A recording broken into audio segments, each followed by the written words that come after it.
So today we are joined by the man, the myth, the legend, Jon Parkin. Over 100 football goals, and I had to get Ellen know that he doesn't like to talk about Jon Parkin. How are we doing, mate? I'm very well, mate. How are you? Good, thanks. How's lockdown treating you? Same as everybody else, really. I mean, first couple of weeks it was a bit of a novelty. Yeah. But ever since then, you know what I mean, it's just trying to find stuff to do through the day, and it's not great, but it's everybody's had to do the same, so we're all in it together. So, coming after football, we'll start off with that first. How's the podcast live treating you? Yeah, it's brilliant, mate. It's brilliant. We've been lucky with this Zoom job, to be fair. If we'd not had this facility, we would have been struggling because we only had like a month's recorded, and when we're doing 6 a month, it would have been tough. But fortunately, we've been doing this Zoom, and things are going really well. But going back onto your footballing career, so you started long way away, and you started at Barnsley, a place that you're from, and the football club you support. I bet that was a dream, really. Yeah, started at Barnsley, sort of played there from being 10, 11 years old, and finally got to play in the first team, which looking back at the time I didn't appreciate. I was going out too much, enjoying being a footballer too much, really. So I sort of shooting myself in the foot. Barnsley's quite a small place, a little bit like Fleetwood, where if you go out on a Saturday night, everybody sort of knows about it, and it ends up getting back to the football club. And then when you go out on a Wednesday night as well, that don't really help. Yeah, but so you started off being a defender, didn't you? You didn't start off being a bit like a striker. To be fair, I played centre forward up to being about 14, 15. And then the youth team manager down at Barnsley put me centre half, and I was playing on a Saturday morning in the Premier Youth League, which were like under 18s, but you could have four of your first year pros in it. So, and I'm still at school. I was only 15, so I was doing quite well at centre half. And then when I got in the first team at Barnsley, I played most of the games at centre half. To be honest, not many games. Don't get me wrong for Barnsley, but most at centre half. Yeah, to be fair, I'm a striker, but they just put me up front to get me out of the way, to be fair. But so after Barnsley, where was next after Barnsley then for you in your footballing career? Well, I went to Hartlepool on loan for a couple of months, which didn't work out. I played 5 minutes in 2 months, and to be honest, I nearly stopped playing. I had a bit of a bust up with the manager at Barnsley at the time, and I got fined 2 weeks' wages and told that I was free at the end of the year, and I nearly stopped playing. And fortunately for me, York came in for me, took me on loan for a month, and it went quite well. And they wanted to just take me. They just wanted to sign me for another month on loan. And I said to the manager at the time, Terry Dolan, "Well, I'll make it permanent if you fancy it." And he was quite shocked that I'd have gone. Obviously, I'm dropping down from the Championship to League Two, but. And then within a day, 2 days, I'd sorted my contract out and signed it, and I'd left Barnsley, and I was a York player. So I bet you enjoyed that, obviously, close to home still, because it's still Yorkshire way kind of stuff. And you're scoring goals, and you're playing at a fairly decent level for a young player, and it's a chance to establish yourself. It's not about playing at the highest level at that age. It's just about scoring goals and getting your name on the map, I bet. Yeah, definitely, and from the fact that I nearly stopped playing to then going into a first team and being in the first team squad all the time, and I mean even at York I was playing. I played in the first game centre forward. I managed to score my first Football League goal away at South End, and then the next game I played first half up front and second half centre half. So it was one of them where for quite a while I didn't really know where I was going to be playing. Hey, exactly, but I bet that versatility for a coach to have in, that sometimes you can play up front, but if you're winning 1-0, you can go at the back and just head everything away. I bet that's a good for a coach, really.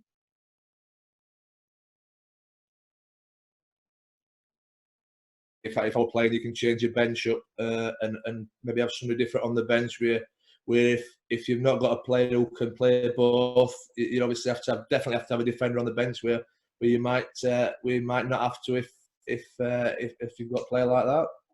Exactly. Sorry if that cut off for a minute then, but we're the last of it. So overall, your time at York, I bet you quite enjoyed it because you were quite successful there early in your career. Yeah, I enjoyed it, to be honest. I was still enjoying my life too much, probably. But yeah, I managed to. I mean, the first season when I went, we were bottom of the league, second bottom of the league, and we managed to stay up. And then the season after, we were in and around the playoffs, and then the club went into administration, which just killed everything, to be honest. And then the year after, I were on my way to Macclesfield, which really did sort of kickstart my career. Yeah, looking at that Macclesfield, and you seem to be really successful at a young age, scoring a lot of goals. Again, close to home as well, so it's not too far for you to travel in, so you're not quite unsettled. But I bet you were pleased at your time at Macclesfield. Yeah, as I said, it was a massive springboard. But to be fair, when I went to Macclesfield, we were second bottom of the league at the time. And when I first went in, I only scored one goal in my first 16 games from signing till the end of the season, which as a striker is obviously not great. But fortunately, we managed to stay up. Ironically, York actually went down that year, and then the season after, I scored a couple on me on the first game of the season, and just sort of snowballed from there, really. And I think I ended up with 26 goals that year, which weren't too bad, really. It's mad as a striker how you can say you're going to score 1 in 16 and going to score 20 odd the next season. As a striker, when you're scoring goals, it just comes as a rhythm, I bet. But when you have got that pressure, you need your club to stay up and you're not firing. As a striker, what is that like? It's a little bit of one of them where, fortunately, we were getting results, so it takes the pressure off. But you feel as though you're not really doing your job for the team, to be honest. Whereas I might have been contributing in other ways, but effectively, your job is to score goals, and I weren't doing that. That's why it was nice to get a couple on the start of the first game of the season after, and same as you say, you just get into a rhythm. You get into a rhythm of scoring, you get into a rhythm of not scoring, and fortunately, I got into the rhythm of scoring. Well, that's great. So, did you find yourself when you were at Macclesfield that clubs weren't really looking at you? But after that season, you scored 20 odd goals for Macclesfield. Do you think clubs are starting to look at you now? That when you're scoring goals, no matter what division, you think clubs at a higher level, maybe 1, 2, or 3 leagues above, start to pay attention to you? Yeah, I think so. But same again, I was still going out too much. Even though I scored 26 goals, I was going out loads. I was really enjoying my life, and it's quite a small community, football, and sort of stuff travels. So I didn't know if I got a reputation of being this sort of party boy or what. And then, to be fair, the season after, I don't know if anybody was interested that summer. People might have thought, it's a one-season wonder type thing, but unfortunately for me, the next season I got injured on the first pre-season game. We played Manchester City. We were a Premier League team at the time, and I scored after 5 minutes, and I'm thinking, oh my God, something could happen here. Not obviously Manchester City, but if I start the pre-season well and whatever, and we'll take it from there. And then Big Richard Dunn fell on me, and I did my medial ligament in my left knee. So we're out till November, and which were obviously tough. So basically, I'd not played from at the beginning of May till November, which is obviously quite a long period of time. But when I got back in the team, when I got back fit, got pretty much straight in the team, and I scored 9 in 14. And then that took us to January, and then that's when Peter Taylor at Hull made his bid for us, and the rest history. Well, as a striker, getting injured, and to be fair, that Richard Dunn's a big lad, so let's be honest, it could be worse. It could be like sort of like Steve McNulty falling on you. He looks like Jon Parkin, who's Jon Parkin, doesn't he? To be fair, mate, I bet Richard Dunn works because Mac is not as tall as Dunny, no. So I'm tipping they were probably about the same weight. But to be fair, me and Mac had some battles. Great lad. Oh, great play as well. The way he can travel with the ball, but as a striker, being out injured after having such a great season, and you want to get into the next season, and it's firing on all cylinders. And I bet you're thinking when you get injured, how did you cope with getting injured. Being out for 5 months is a long time. Yeah, to be fair, I just went out all the time. I went in, did my work, and then come home and went out. I just had a Friday nights to me weekend on the lash. Really, it's obviously tough when people have got this conception of if you're going out and whatever. But when I went to work, I worked hard. When I got into work, I did everything that the manager and the fitness coach and the physio and whatever saw. It was one of them, but I was thinking I was still young, so you're not really worried about injuries as much when you're young. To be fair, the injury nearly scuppered me move to Hull, which would have been really, really. I would have been raging about that. I bet. Well, they do say, the doctors, I don't think, forgot to mention, but if you have a can of phosphorus, it should make the injury go away a bit quicker. But that was my theory. Yeah, exactly. Going on to Hull then, how did you find your time there after having such a successful time at Macclesfield? To be honest, I'll say as I said, because when I went to Hull, obviously the medical were quite a strict medical, and I actually failed the medical at Hull. I was supposed to be signing a 2.5-year contract, and the surgeon who gave me my medical, he said the knee that I'd obviously got done the ligaments, and he said it weren't strong enough, and so I I thought that the move were going to not materialise, but fortunately they signed me and they gave me an 18-month contract instead of a 2.5-year contract, which was still brilliant for me. I'd gone from League 2 to the Championship, and once again Hull was second, third bottom in the league when I went, struggling, and to be honest, I was a little bit sceptical whether I would be good enough to play in the Championship as a striker. Yeah. Because I didn't really play for Barnsley in the Championship as a striker, and now we're going in as the big number 9. The first game, my debut for Hull, we 2-0 down after 15 minutes, 20 minutes, home to Crystal Palace, and then fortunately I scored. We got beat 2-1, but I scored, and then I think I scored the next game. I think I scored sort of 3 goals in my first 5-6 games. So I started thinking to myself, I might be good enough to be a striker in the Championship.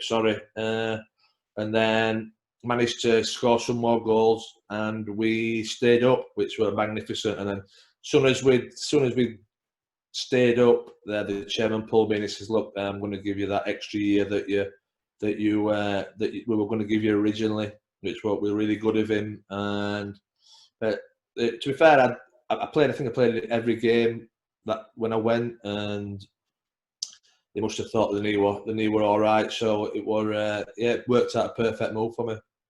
Well, going to a club, what is actually involved in a medical then?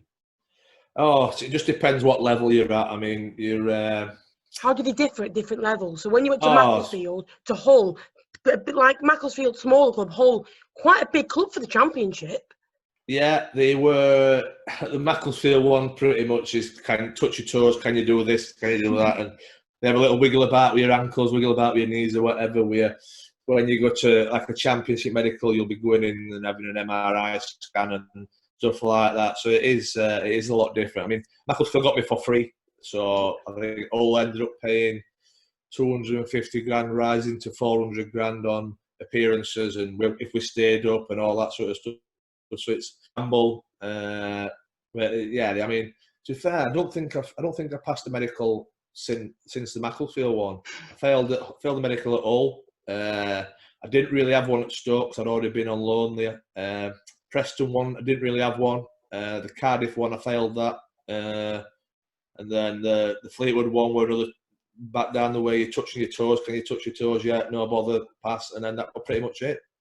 Well, again, it just shows you how different medicals are, because I think at Fleetwood they've changed over the years now, where we used to play at Fylde Rugby Club, now we're at Pilford, which is a great training facility. But going back onto your time at Hull, after that year, after they give you the extension, did you feel a little bit of pressure then to, I've done it before, I need to make up to the chairman to show him what he's believed in me, I need to give it him back, really? Yeah, I don't think it's pressure. I never really put myself under pressure throughout my career. But I was sort of a lot different to most players, where like as soon as I went to a training or went to the football club, I switched on, and as soon as I left, I switched off. That was from training or games. So if we won a game and we won 3-0 and I'd scored 2, I wouldn't be bothered. If we got beat 3-0 and I'd had a tonker, equally I wouldn't be bothered. Not bothered, but I could just box it away. It's done. I can't do anything about What's it. the next? Yeah, pretty much. You can't do it. If you there's no point getting too high if you've scored a couple, and there's no point getting too low if you've had a bad game, because you're going to have bad games. But I mean, to be fair, that's some of Peter Taylor left, the manager who signed me, and Phil Parkinson came in, and totally different. We didn't really see eye to eye, to be honest. But I mean, once again, the first pre-season game, I brought my big toe, playing away at North Ferriby, it were, and but luckily it weren't sore when I run. It was just sore when I kicked the ball. Yeah. So for the rest of that pre-season, I was just running every day, not kicking the ball or whatever. And then for the first sort of 12, 14 games of the season, I were having me big toe injected, so just like the front part of my foot were numb. So you couldn't feel out. So I couldn't feel it. I mean, some people might have said, seeing me play, that both my feet were numb at times. You know what I mean? But then the next like when I got up the next morning, when I got out of bed, it was absolute agony, because, as I said, the toe was still broke. But Phil Parkinson, I'm not too sure if for having me or not. He weren't too sure about me. But same again, I started the season really well. I think I was the only player who scored for the first month and a half. And then he started bringing a few players in, and we weren't doing great. And then he got the sack. Phil Brown came in, and to be fair, we got on quite well with him to start with. And then he started fetching his players in. He fetched Dean Windass in, he fetched Michael Bridges in, and I was just sort of going down the pecking order from there. And I knew it was time. To be fair, it came a little bit out of the blue, the loan move to Stoke, but once it did, it was like, yeah, I'll go and see how I get on. Exactly. Then, so after you went to Stoke, then, wasn't it, after Hull? How did you find your time there?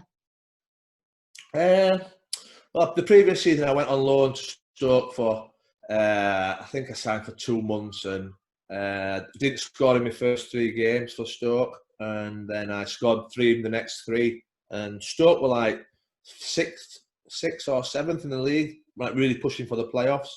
And we, as at Hull, were 3rd bottom, something like that. So, I mean, the question marks of why Hull had let me go to a team who was 6th, and why a team who was 6th had won somebody who's not really playing a team who's down at the bottom of the championship. But as I said, and then so I scored 3 and 3. Hull called me back. I had a big, massive banner with Phil Brown, and then got to the summer. Hull stayed up. And then Tony Pulis got in touch and said I wanted to sign. So I was like, yeah, fantastic, let's get it sorted. But it was one of them where Phil Brown was bang out of order with us, and I knew it was time to go. So under Pulis, then, obviously he seems like a manager that seems to like kind of a player being fit, organised, and obviously you're going out all the time. How did he try and get the best out of Jon Parkin? To be fair, by then I'd not got married. By then I'd started calming down a little bit. My Wednesday nights had gone from a student nightclub night just to in my local having a game of poker night and a few pints. So it started to tail down a little bit. Still my Saturday nights, and then if we got a Monday off or Sunday. But to be fair, I mean, the thing with Tony was he obviously wanted his teams really fit and whatever, and I never got a run of games in the team to get match fit.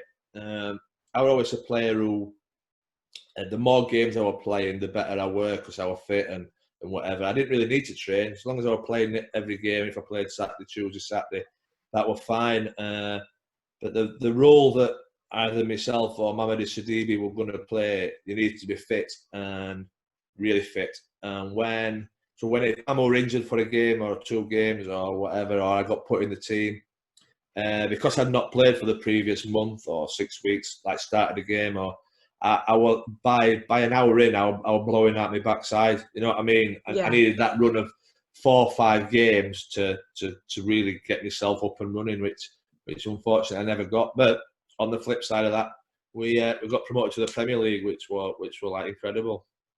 So obviously, great achievement getting to the Premier League, and then were you disappointed that Stoke might have not come back to you after doing quite well there, or were you thinking, no, I don't think they'll want me in the Premier League?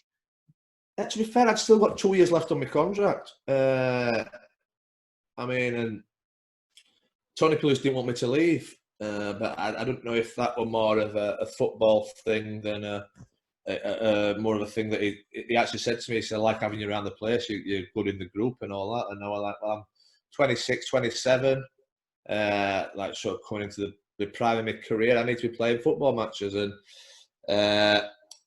the season we got promoted, I think I might have started 4 or 5 games and come on sub in 30 games, something like that. And so I contributed, but I knew I weren't going to play the Premier League if I'd not played in the Championship. And if I did get thrown in the Premier League, same as again, I'm still miles off it because I've not been playing, and it's obviously a totally different league. We'd signed Dave Kitson for £5.5 million, so he were always going to be starting the season or whatever. And fortunately for me, Preston came in for us, and I went to see Tony Pulis. I said, look, I've got this chance, can I go? And he's like, no, I don't need to leave. And fortunately they ended up accepting the bid, and I mean I had to take a 25% pay cut to go to Preston from Stoke. So it was all about the football then, as opposed to anything else, and it turned out all right for us. And is that where you met up with Brownie, another striker? That's where I met up with the big goat. Yeah, fair. I don't think we really much do each other to start with, because he were obviously a big striker, and I'd come in as a big striker, and I think he were injured when I came in, to be honest. But then as soon as we get to know each other, we started getting on. Yeah, another good striker, good with his feet like you. So at Preston, how did you find your time there? Obviously, a different kind of club to your likes of Stoke, who have had many years in the Premier League. Now we're a big club, and Preston are kind of one of those clubs who, at that time, were like in between League One and the Championship. How did you find your time at Deepdale? I've loved it. I mean, to be fair, Stoke had not been in the Premiership then for a while. And Preston I would say Preston were an established Championship team. They've been in the playoffs sort of 4 or 5 times over the last 7 or 8 years. So they were up there, but just couldn't never get over the line. But yeah, same as again, I went into Preston. They paid like an half decent fee for us. Once again, didn't score till December. So it was tough. It weren't tough as in like I started to beat myself up or like that. But it's like then you start thinking, I need to start scoring. I'm not putting pressure on myself, but I need to start scoring. And I ended up out of the team, coming on a sub and whatever, and then came on sub at home to Doncaster the start of December, I think it were. We won scoring, we won 1-0. And then the next game I came on a sub, same again, scored against Birmingham in the 90th minute, something like that. We won 1-0. And then I was in the team, then I scored maybe 13, 14 goals till the end of that season. So after the bad start, I managed to get myself up and running at Christmas, and then ended up having a really good end to the season, which we ended up in the playoffs, which were obviously a massive achievement. Same again, just couldn't get over the line. Yeah, but you know when you come on as a sub and you score, and then you do it again, sometimes managers will think, well, if he's on the bench and he's scoring, it's working bringing him on. But then you're thinking, well, I want to play games. So how do you go about keep coming on the bench doing really well to get into the starting 11 then? Because it's quite a difficult scenario to do.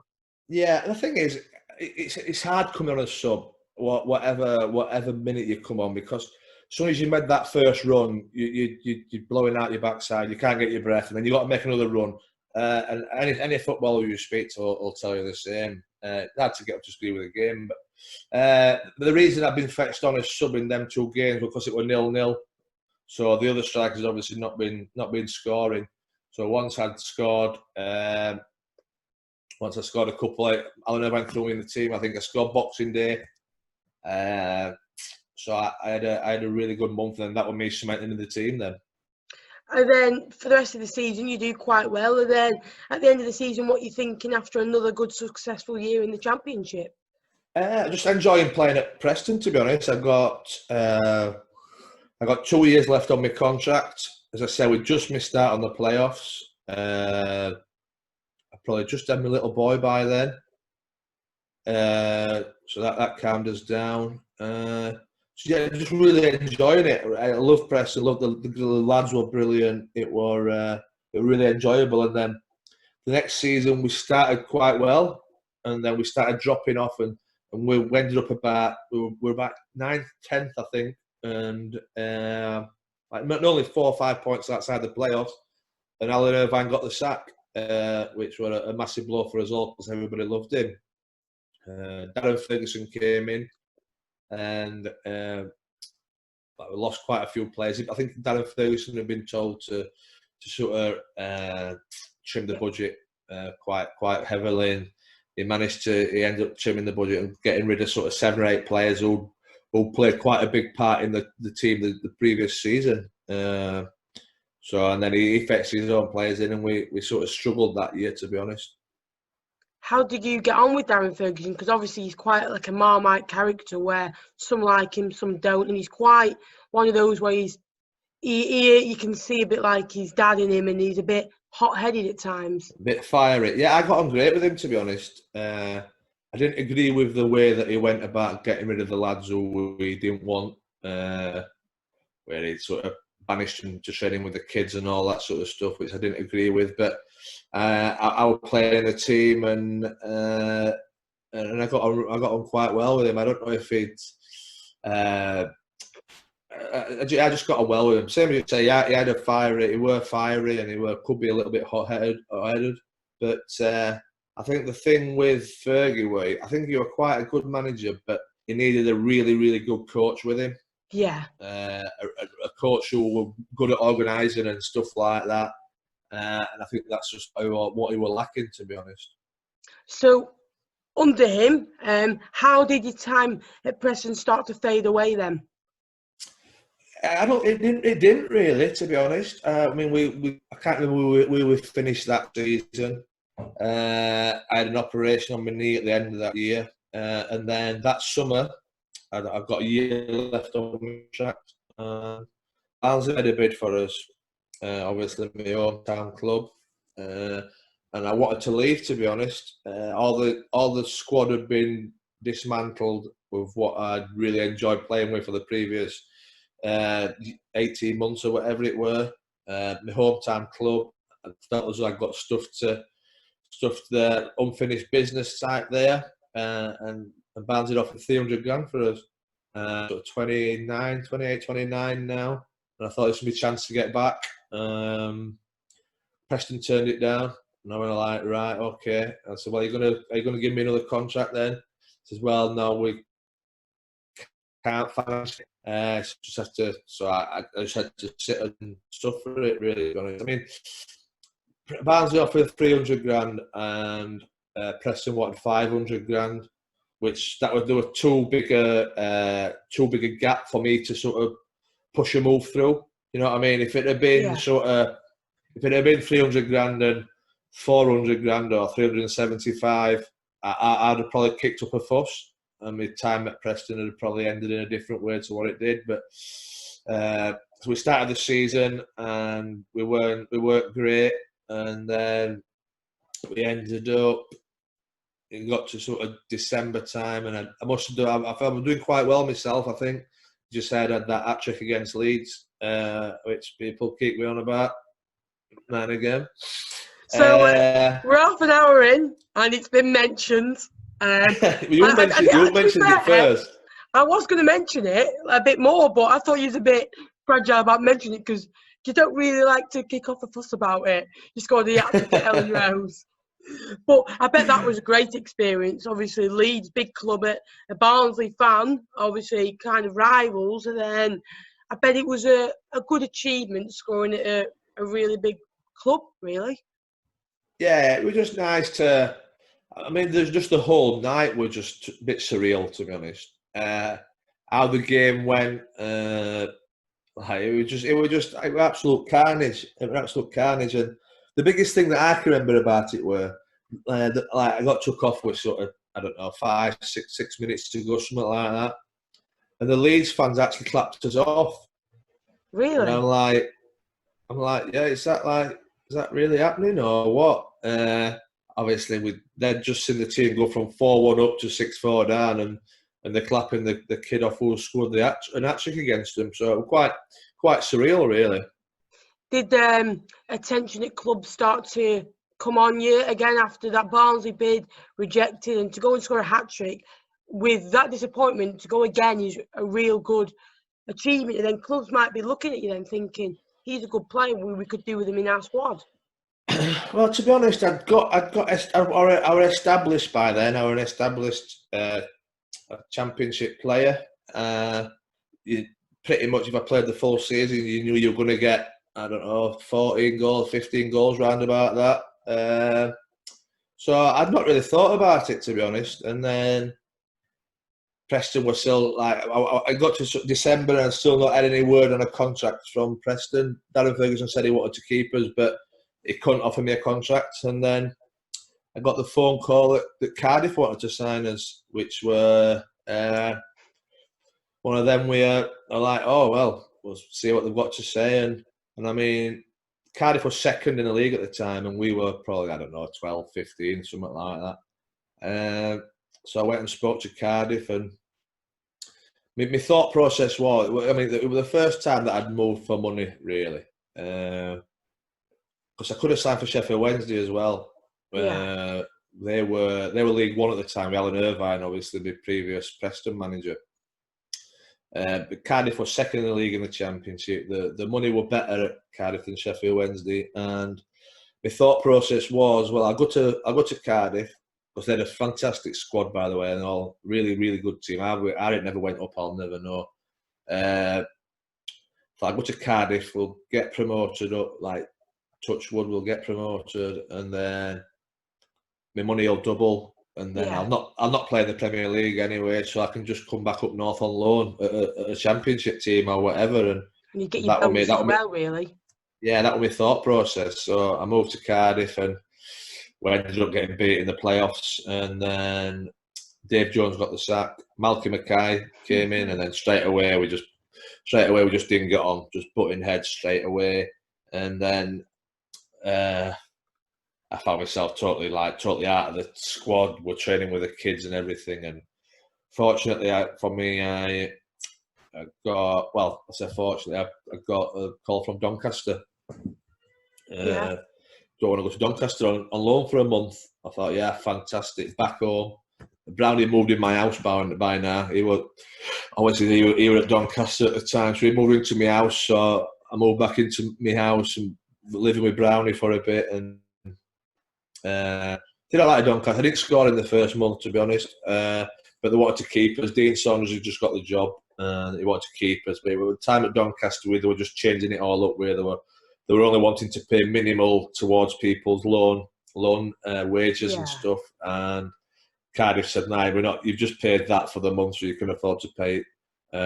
We're not going to let him come to you for you to take the mick out of us like that." So back down to Cardiff I went. Sorry about that. So going on to Cardiff, it's a long way from home, isn't it? So in all your clubs, you've been at Macclesfield, Stoke, Preston, Barnsley, have all been quite close to you. Hull as well, been either an hour or an hour and a half away. You can drive and commute every day. Cardiff's a little bit different, where you have to probably go and live down there in the local area. How did you find that change going living away from home? Yeah, that was one of the reasons why I weren't that bothered about going. To be honest, I never wanted to leave. Never wanted to leave Barnsley. They were just too good an opportunity not to do it. So one of them where if you've got to do it. At the time, I was just. My ex-wife had moved down, and then she moved back up, and we were sort of splitting up and getting divorced, and that were piled on top of the problem of the not playing under Malcolm Mackay and him hating us and X, Y, Z and all that sort of stuff. So I just couldn't wait to get back home. Yeah, I bet. So when you got home, how did you feel then? Oh, fantastic! I mean, I was struggling at Cardiff, really struggling. I went to see the doctor. Said, look, I'm struggling. I said, when I come home on a after training, what all I do is just get in bed and just stay in bed until I get up the next day. And so I went to see, as I said, I went to see the Cardiff doctor, and he said, look, I think you've got circumstantial depression. And I'm like, right, okay. He says, what do you mean by circumstantial? He says, well, because obviously, everything's happening in your personal life. You're living that far away from your son. Football's crap. Everything's just got too much for you. Now I'm like, well, yeah, that's how it feels. Unfortunately, as soon as I drove home, as soon as I was in the car on the way home to go on my loan at Doncaster or Huddersfield or Scunthorpe, I just started feeling better the nearer I got to home. So I was quite fortunate that I weren't suffering from depression as such. It was circumstantial depression. That's what the terminology for it were. Well, to get over that is fantastic. Be able to go home and get another club and Huddersfield, and because you did quite well, your loan at Huddersfield. You scored, didn't you? Score in your first 2 games at Huddersfield, or was that not as good at Huddersfield? Quite the opposite, mate. Quite the opposite. Oh yeah, I remember now. You didn't. You started the first 2 games and you didn't score, did you? Yeah, well, the first so Donny had gone all right, and then when I went back to Cardiff, I played against Huddersfield in the Carling Cup and scored. So Huddersfield took me for 2 months, which were like the middle of December till middle of February or whatever it was. Home for Christmas. Yeah, that's exactly what my thought process was, mate. Yeah, it might have been. No, I think it might have been the start of December till the end of January, and that was my exact thought process. When I went to Huddersfield, they were when they're not being beat for sort of 54 games or something like that. They were just on an outrageous run and not getting beat. I mean, they've drawn quite a lot of games, so that's why they weren't fucking flying at the top of the league. But my first game, Charlton away, we get beat 2-0.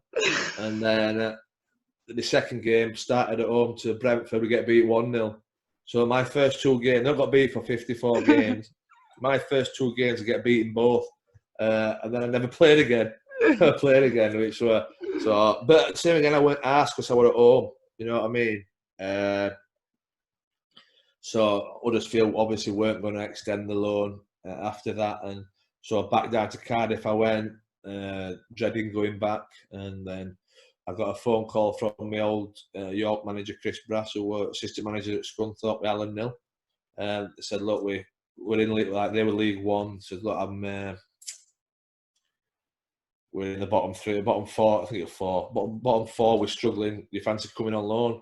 And then they sorted all the money out with Cardiff and whatever. And Cardiff were paying something like 80% of my wages, and Scunthorpe were paying the other 20. They were that desperate to get rid of us at Cardiff that they were willing to pay 80% of wages just to have me out of the building.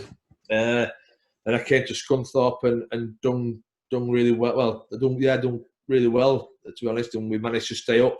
I've still got a year left at Cardiff, and it got to the point where we were speaking about, look, just terminating the contract and getting everything sorted out that way, which would have been perfect for me, which ended up happening. So I were a free agent, and then Alan Nill Scunthorpe said, look, we'd like to sign you here. I was like, right, okay. And so I'm obviously see what options I've got. And then a little place called Fleetwood made an inquiry about us, and then And I'm a bit like, where's Fleetwood? Where on earth's Fleetwood? I genuinely didn't have a clue. Didn't have a clue about the history. I'd never really heard of them, to be honest, because obviously the progression through the league and all that. Yeah. But Fleetwood were a League Two club, obviously, and Scunthorpe were a League One club, and the money were actually better at Fleetwood anyway. But it was more of the main reason that I came to Fleetwood was the chairman and the ambition of the football club. I was sort of 32 by now. My knees were really starting to struggle with my knees, and I wanted to go to a football club who were ambitious and having a go, even if it were a league lower. You know what I mean? If I'd have gone to Scunthorpe, I'd have had another season slogging it out down near the bottom and all that. And did I want to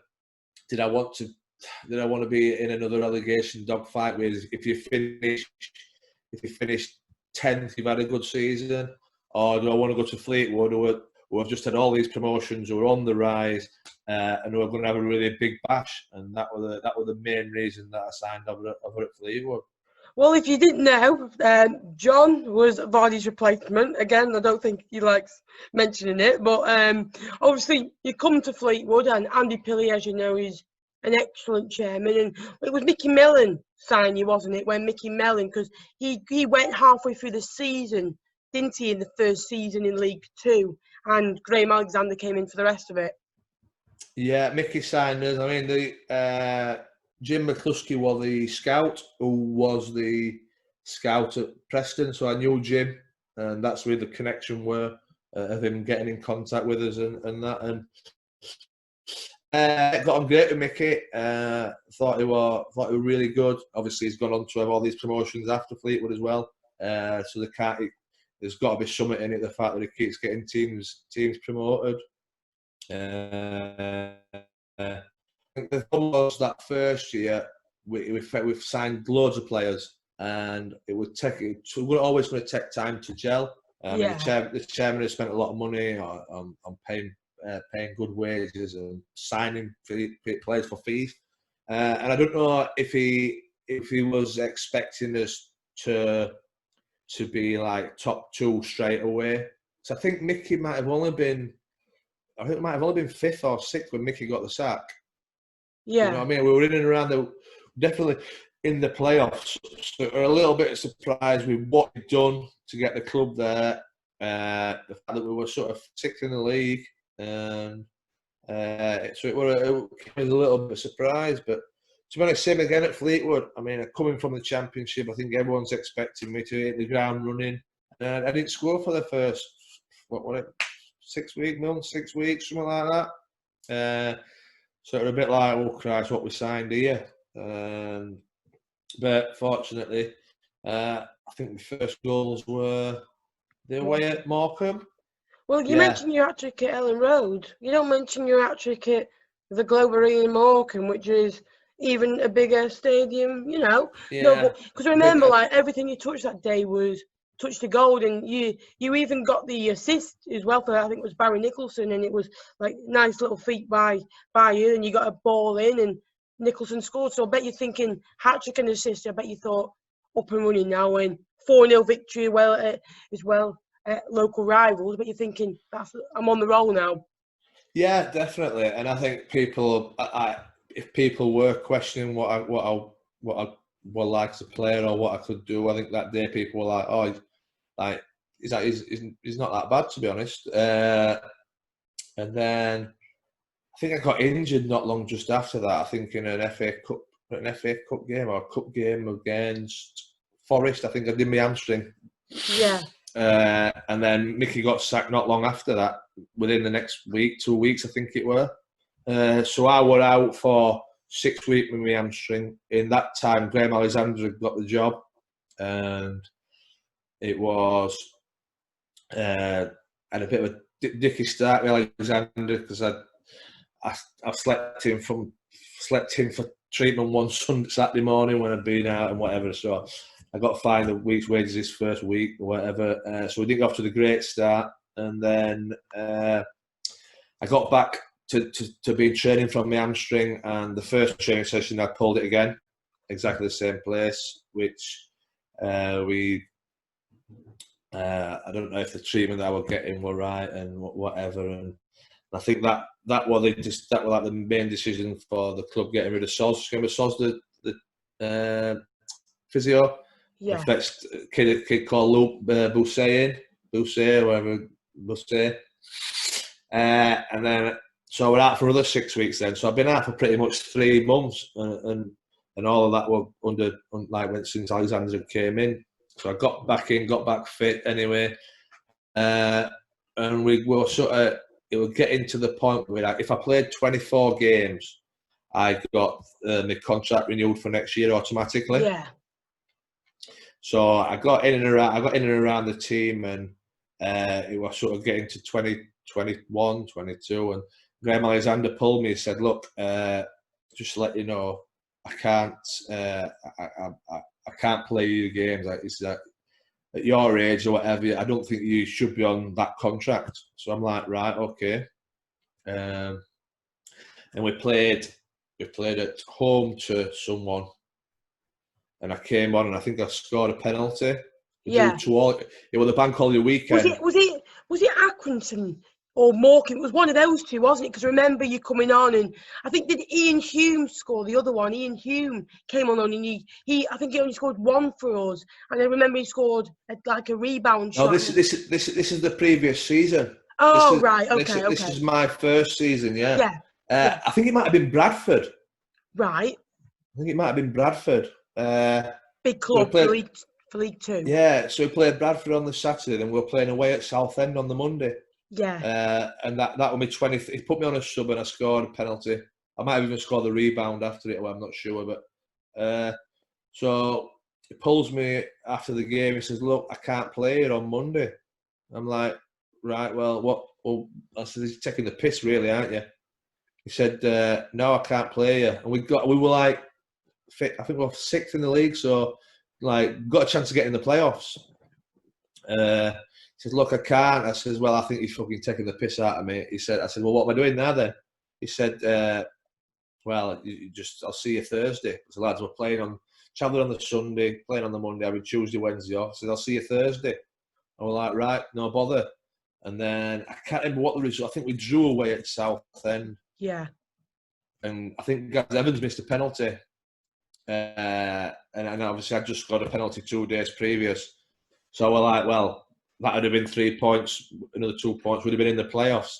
And then, so Alexander said, "Look, I want to keep you next year, but obviously I'm not going to put you on that contract." So we're like, right, okay, well. So then my agent's talking to Steve Kerwood, and I'd never played for the rest of that season, if I remember right. There was sort of, what would it be, Easter? Yeah. Easter bank holiday weekend. So I never played till the end of that season. And my agent's trying to sort the contracts out with Kerwood. And it got like halfway into the summer and it's still not sorted. And I'm like, fucking, what's happening here? So in the end, I ended up just phoning the chairman. I just said, "Look, hi, chairman." I said, "Look, obviously these two are batting heads together or whatever." I said, "Look, Graham, the manager don't want me on that contract." I said, "Look, if we can get to this figure, I'll sign." And the chairman just said, "Right, well, that's fine, we'll do it." So I ended up sorting it out with the chairman myself. So I signed. I got the next year there. And I don't know if Alexander was half pissed off that I'd sorted the contract out through the chairman and not through him, if you know what I mean. Yeah. Sort of bypassed him and Kerwood. Then the start of the next season came, and I'm not in the team to start the season. I'm not in the, and I went to see him. I said, "What's happening? Why am I not playing?" He said, "I don't think you're fit enough." I said, "Right, okay." I said, "Well, I'll tell you what. The only way that I'm going to get fit is by playing games, same as I said previous." And he was like, "Well, now I think you can get fit on the training ground." I says, "You might have been able to." I says, "But I can't. Like, you might have been able to do that as a player, but I can't." So I'm in and out of the team, and then I get in the team, and we sign Mika Mandarin. Yeah, Mikhail Mandron. Mikhail Mandron, whatever he was called, yeah. So I says to the lads, I says, right. So I've been in the team for the previous, I don't know, a month maybe. It signs me, Calmander on, and then says to the lads, right, watch this. We're playing Dagenham away. I said, Yeah. watch this. I said, watch this. If I've not scored by 65 minutes, my number will come up. So 65 minutes, I think we're 0-0. My Sarsfield number. scored that game, didn't he? Did we end up winning 1-0? I think because Fleetwood did a throwback the other day, and I think Sarsfield got the winner, yeah.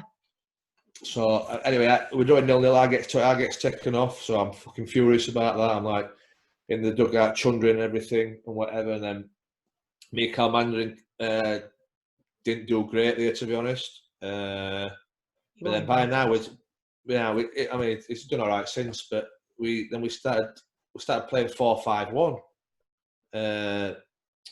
with Borley up front on his own. And I mean, Borley was a really, really good player, Borley. Yeah. But he couldn't play as a number 9 on his own up front. Needs help, doesn't he? Yeah. He's technically, for me, one of the best I've ever seen in a Fleetwood shirt. The way he can bring a ball down, create a bit of magic, but he's not the strongest of players and he's not the quickest, but he's got some pace and he's not weak. But for me, I think Borley works either in a 4-3-3 with wings up with him or as in a 2. But to go 4-5-1 while drawing 0-0 at a Dagenham, where Fleetwood, by the way, that season, if you know, had an unbelievable. We had Sarcevic, we had obviously we had Maxwell. That squad realistically should have done so much better in the playoffs, in my opinion. Yeah, we did have a good squad. I mean, we've got Charlie Taylor in there, we've got Cressy in there, we've got obviously Pondy. Exactly. I'm trying to think who else. Well, Gaz Evans, Blairy, and all that. So yeah, we had a good team in the end. But so we're playing 4-5-1, and I remember it clear as day. Burton came. Obviously, we played Burton 4 or 5 times that year. Yeah. And Burton just sat off us, right, and just let us have the ball. And then we'd clip it up to Borley and somebody'd smash him and it'd come straight back at us. And Burton works out brilliantly. Rowett works out brilliantly. So teams had seen that, and that's how teams were playing against us. So I'm not in the team. Mandarin's gone back or whatever, and we're playing 4-5-1. And I'm like, I say, like, what? Like, I'm in the dressing room, like, it's not working. Because we were like 8th, 9th, something like that. It's not working. We need to be playing 4-4-2. 4-4-2, and he told me one day. He said, "Are you causing trouble in my dressing room?" I said, "What do you mean am I causing trouble?" He says, "Well, you think we should play 4-4-2?" I'm like, "Yeah, I do actually, yeah." He said, "Why?" So I explained my reasons or whatever, and he said his reasons. And I said, "Well, we're 9th, 10th in the league, so it's up to you. It's up to you to do what you want." Obviously, he's a stubborn fucker, like. Yeah. So we carried on playing 4-5-1, and it all came to a head on Boxing Day. Played Morecambe away. We got beat 1-0. We were terrible, absolutely terrible. I remember that. So he came in after the game and said, "Right, what do you think?" And I said, "I think we should play 4-4-2." By the way, we'd signed Nathan Tyson as well by this point as well. Yeah, I remember because we played Macclesfield at home, and I think that was his debut, and we won like 5-4, didn't we? And he scored on his debut. So we got another strike at the club, and he came in after and said, "What do you think?" I said, "I think we should play 4-4-2." Somebody else went, "Yeah, I think we should," and a couple of other lads said, and so that was Boxing Day. So we travelled down to Wickham the next day, or whenever it might have been 2 days after, I'm not sure. And that's the game that got called off when it was rock hard. It was totally unplayable, but we still try warming up, which was stupid. But that game, we were playing 4-3-3 that game. So we'd gone from playing 4-5-1 with one striker and then to 4-3-3. And now we're back in the team. I think Nathan Tyson went back after that, if I remember. The Wickham game got called off. And then we're playing Accrington at home on the New Year's Day. And we're playing 4-4-2. And I'm in the team. And we win 4-0. Playing 4-4-2, and I scored the first goal, if I remember right. Or I scored and maybe set one up and played really well. And then that month we won 5 and drew 1. playing 4-4-2, and he got manager of the month. And I'm like, is this fucking wind up or what? You know what I mean? Oh, I bet. I remember saying, how we've gone from that to that, and then hearing this, I bet you were like, Graham, you can send the trophy direct to me, mate. Yeah. He stood there like with his manager of the month trophy. I'm thinking, is this a fucking wind up or what? But I'd scored. I think I scored 4 goals in January, and I was like, you know, when they have 3 nominations for the Player of the Month. Yeah. I were in that, and I didn't win it, obviously, but I were in that nomination for the Player of the Month. So I'm thinking, right, I'm in the team now. I'm in the team till the end of the season. We started getting results. We're up down near the playoffs, and then so we're bobbing along. As I said, we're in around the playoffs and good chance of getting in them. And then Yumi came in. We sort of 10 games to go, 11 games to go. So I says to the lads, right, watch this. We're playing away at Exeter. I said, if I've not scored after an hour, you watch my number come up here. We were getting beat 3-0 actually. We were shocking, but I'd actually done all right in the game. Or probably as best player. Just saying that, but I was probably his best player. So 60 minutes comes up. Whose number comes up? Mine. So I'm fucking steaming coming off now. I've got in the dugout. I'm fucking throwing my boots about. It's a fucking disgrace. This. Hey, you fucking assholes, you're blah blah blah blah. Anyway, we end up getting beat 3-0, and then we've got a game on the Tuesday night. I can't remember who we're against. And I've got into the dressing room with my shirts in the subs corner. So I'm thinking, fucking here we go again. So it comes in, names a team. Yumi's in the team, and I'm sub, and I'm like raging, absolutely furious. So I'm just sat in the corner sulking, just sat like a bit like a big kid, to be honest. But I'm sat in the corner sulking, like fucking trudging to myself. We're going out at 7:05 for us warm up, and it's like 5 to 7. I've not moved. I'm still sat in my tracksuit, moping about. And he said, "So does Parkin can I have a word?" I was like, "Yeah." So I got up, stamped my feet, fucking charged him to his office, pulled the door. He said, pulled the door. He went, frustrated, and that were it. That was his first word, frustrated. I went, am I fucking frustrated? Are you taking the fucking piss out of me? He's like, what do you mean? What do you mean? I said, you fucking know exactly what you mean. I said, it happened 4 months ago at Dagenham, where you fetched something on loan, and I knew for a fact I'd get brought off. It's happened on Saturday. Exactly what happened. I said, I can fucking read you like a book.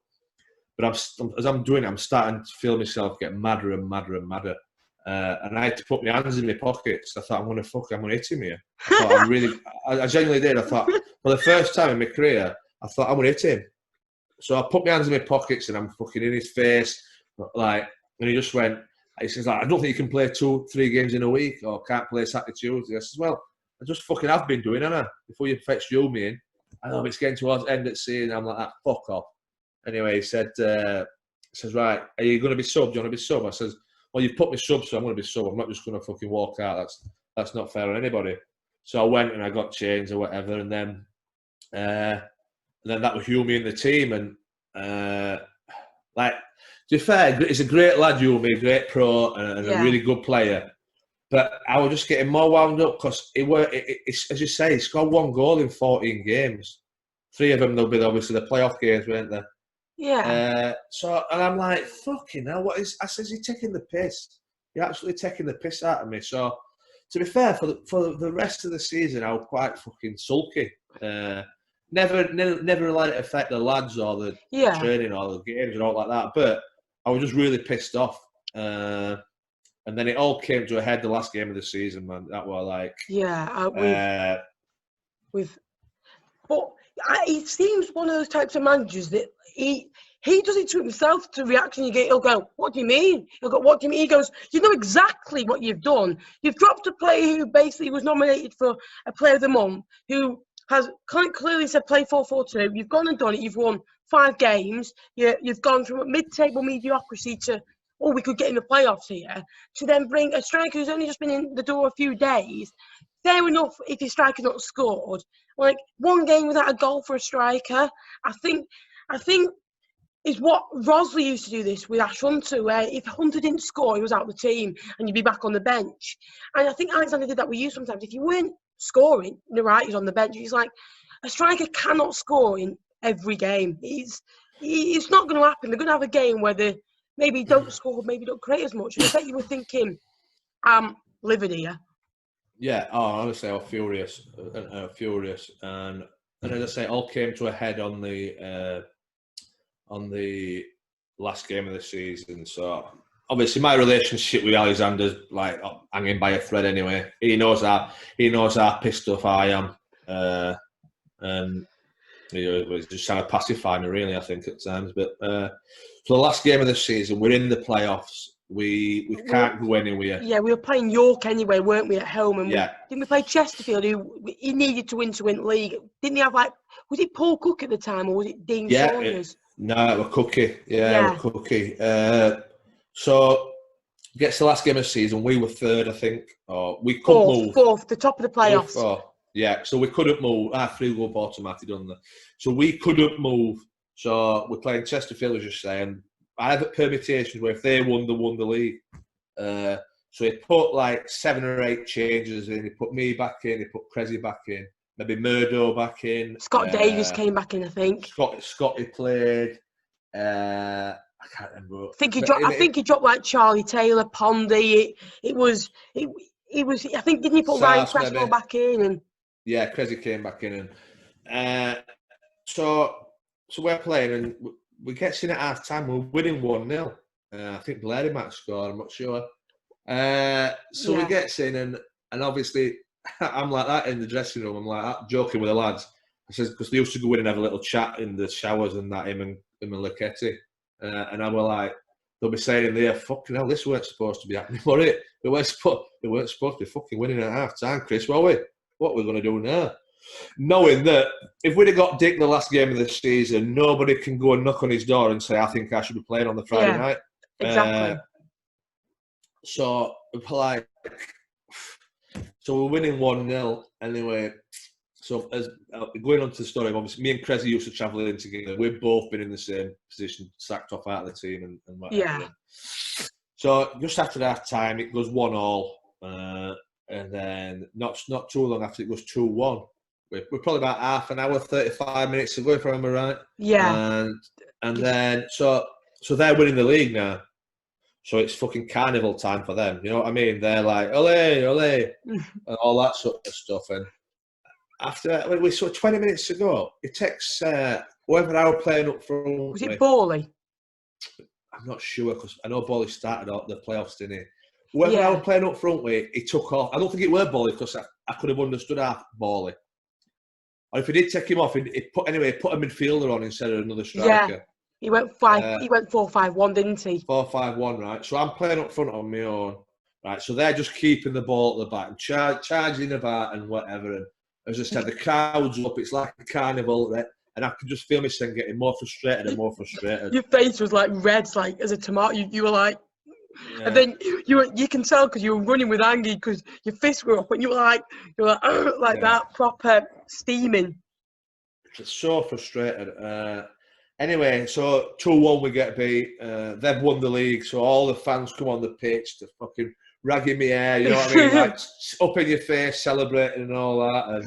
And they were like, fair play, you've won the league. That's no bother. I've got no problem with that at all. A bit of banter with the fans and that. But so I get in after the game, still steaming, absolutely raging, and everybody sat down and I just went, "That's fucking out of order, that." And he went, "What do you mean?" Is that fucking out of order what you've just done to us? He said, what do you mean what I've just done to you? I said, you know exactly what you've just fucking done to us. He said, what you've done is, right, you've put all those numpties in, right, hoping we get beat. So we can't come to you and say we should play on Friday night. Yeah. I said, well, why on earth have you took a striker off and put a midfielder on when we're losing 2-1? I said, of course you've just fucking hung us out to dry. He went, no. He said, what would you rather us do? Get beat 3-1, 4-1 going into Friday? I says, fucking right I would. I says, most, like, 8 of us will not be playing on fucking Friday anyway, so it's not going to make a difference, right? He's like, no, you're wrong. I said, I'll tell you what, you're fucking out of order. And anyway, in the meantime, the door slams open. Yeah. The door slams open, and who stood there? Mullet. Cressy. Mullet, yeah. Cressy stood there, right? And he's the steam coming out of his ears. And what had happened is, he'd gone over to he must have got caught over near the Fleetwood fans in that far corner. So the pitch invasion, so he's got stuck, like trying to get through back to the tunnel. And obviously nobody's realised that he's not in. So I've just about stopped. I've just calmed down. This door flings open, comes in, boots the physio bed. The physio bed hit Stephen Jordan. Stevie went, "What the fuck are you doing, you?" He went, and Cressy, it was as though we'd lined it up. Yeah. Cressy just went, "That's fucking out of order, that."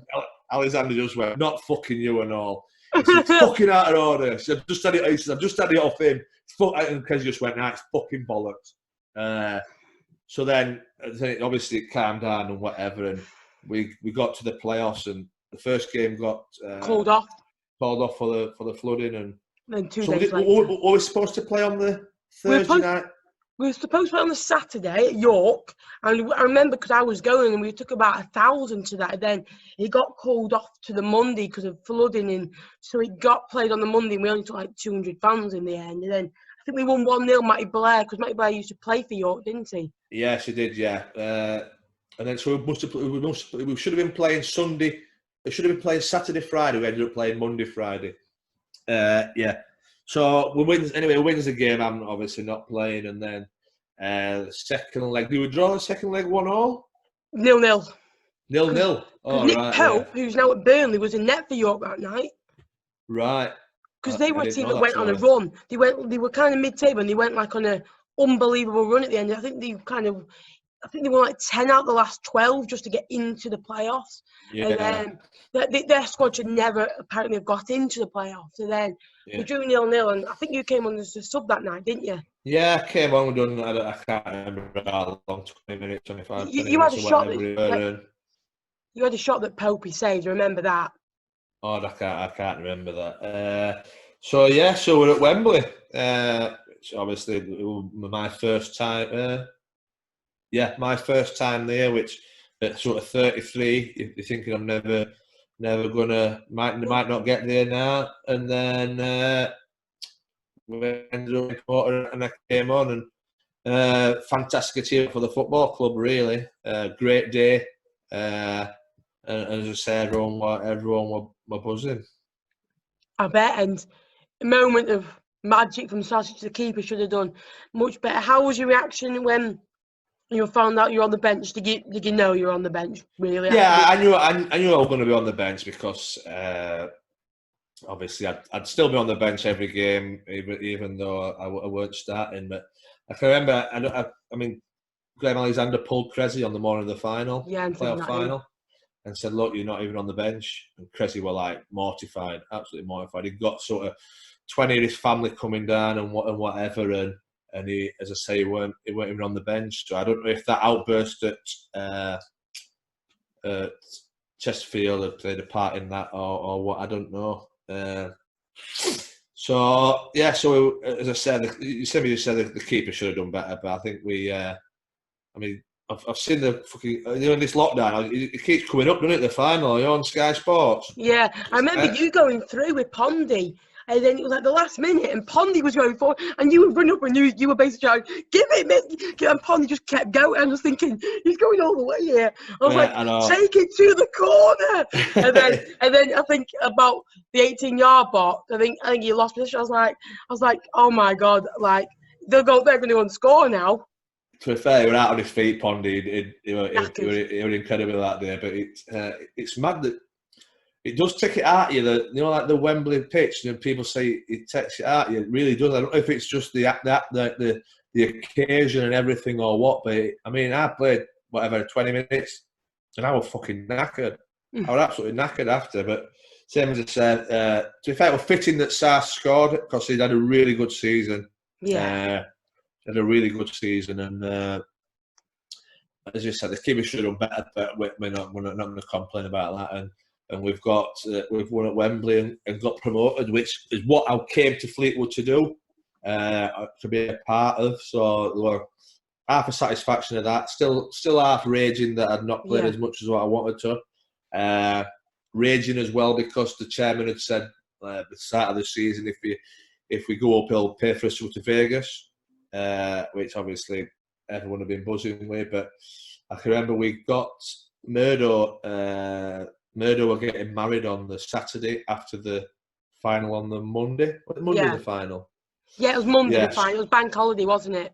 Yeah, so Murdo were getting married, and then people had obviously booked holidays and stuff like that. So we'd not had enough time to go to Vegas. So the chairman fucking said he sent a few quid there, actually. I need to speak to him about it. But he went to Magaluf. So we had the party on the Monday night at the hotel, which was brilliant, really good party.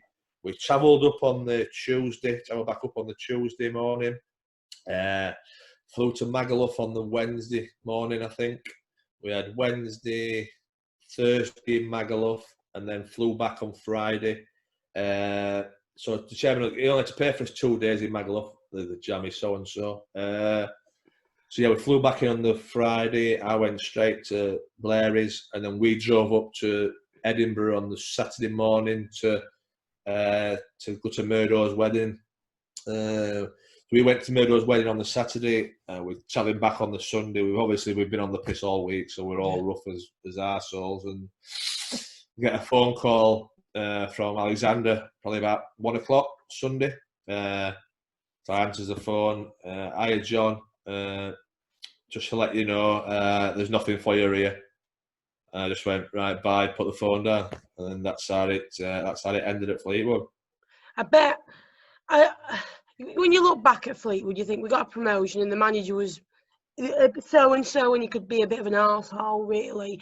But one thing I've always respected about the chairman is when he says something, he will mean it and he will sort it out. He's one of those who, if he says he'll sort it, he will sort it.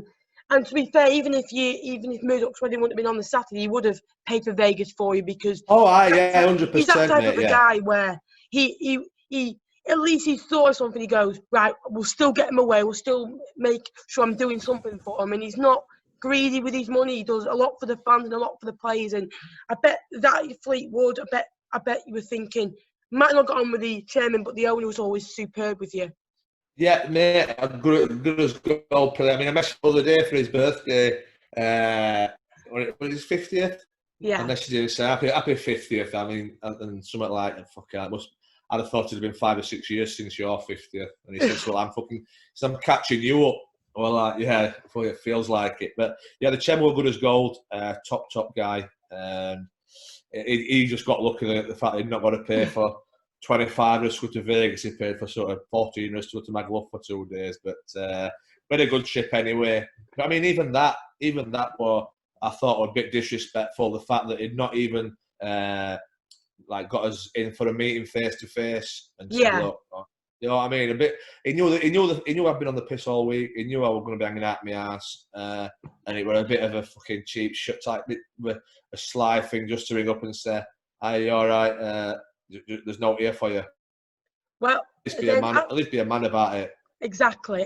Like for me, he was one of those managers where he did well with the squad. But you think of the squad we had: Charlie Taylor, Pondy, Robbo, Maxwell, Hugh, who had talent as well. We had Sarswich that season. For me, that squad should have... Morris as well, who won the free kick. It was such a good squad, and it was kind of like he was a manager of a top team, but didn't deliver with the top team. Do you get what he had more resources than kind of those teams that went up. I think we should have challenged for the league that year, really.